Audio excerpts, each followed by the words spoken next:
तो चंद्रगुप्त मौर्य के बाद बिंदुसार आते हैं। बिंदुसार को अमित्र घाट भी कहा जाता है। इनका रेन 297 BC से लेकर के 273 BC तक चलता है। जब जो कि ये इनहेरिट करते हैं एक लार्ज एम्पायर अपने पिताजी से, चंद्रगुप्त मौर्य से, और इनको सिंह सेन भी कहा जाता है जैनिज़्म में, अमित घाट भी कहा जाता है, मद्रसार भी कहा जाता है और भद्रसार भी कहा जाता है। इनको वायु पुराण में भद्रसार कहा गया है।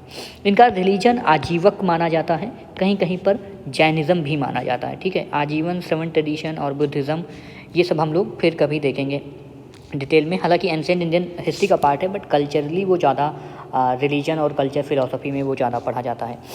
रेन के बारे में इनके बात करें तो इन्होंने अपॉइंट किया था अशोक को वायसराय ऑफ उज्जैनी। ठीक है, इनके बेटे अशोक थे, जिनको हम लेटर में काफ़ी डिटेल में देखेंगे।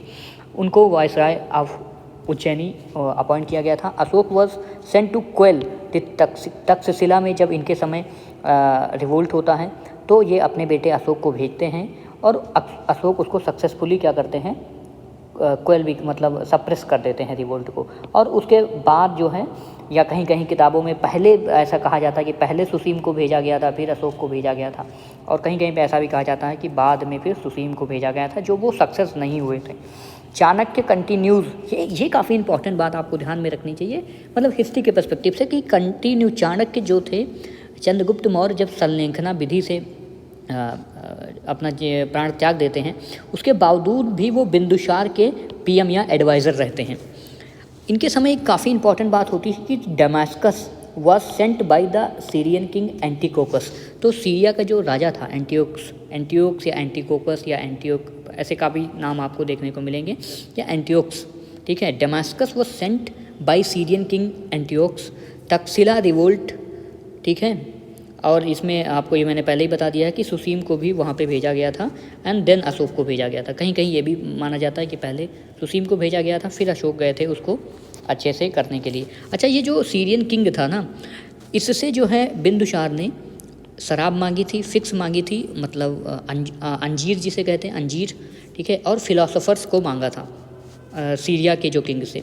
तो उनको 2 चीज़ें मिली थी, एक वाइन और फिक्स मिला था, बट वो फिलोसफर्स वो लोग मना कर दिए थे कि हमारे यहाँ ऐसा कोई ट्रेडिशन नहीं है या ऐसे कुछ।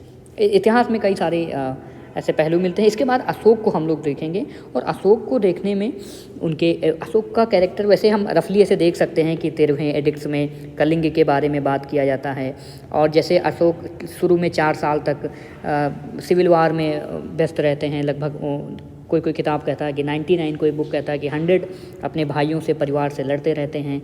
बुद्धिज़्म में उपसगुप्त या निर्गोध के द्वारा इनको बुद्धिज़्म में कन्वर्ट हो जाते हैं। 261 में कलिंग युद्ध होता है, और 10वें वर्ष ये बोध गया जाते हैं, 20वें वर्ष लुम्बिनी जाते हैं जहाँ पे टैक्स कम करते हैं। 3rd बुद्धिस्ट काउंसिल अशोक के समय हुई थी 255 BCE में, जिसको कंडक्ट कराते हैं मोगली पुत्र तिष्य।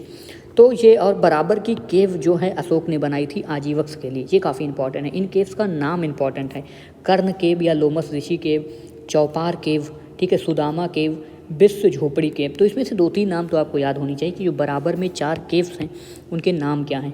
विश्व झोपड़ी, सुदामा केव, ठीक है, चौपार केव मतलब गुफाएं जो बराबर में बनी हैं, काफ़ी मौर्य काल की मोनूमेंटल अचीवमेंट माना जाता है। कर्ण केव। तो ये आपको नाम किताबों में थोड़ा कभी इंटरप्रिटेशन में अलग अलग बुक में नाम भी डिफरेंट मिल सकता है। तो ये बेसिक हो गया, बट अशोक को हम लोग देखेंगे डिटेल में on the basis of his addicts. जो भी रॉक एडिक्ट्स है, पिलर इंस्क्रिप्शन है, वहाँ से अशोक को पढ़ा जाता है एक्चुअली, और थ्रू मैप भी हम लोग देखेंगे।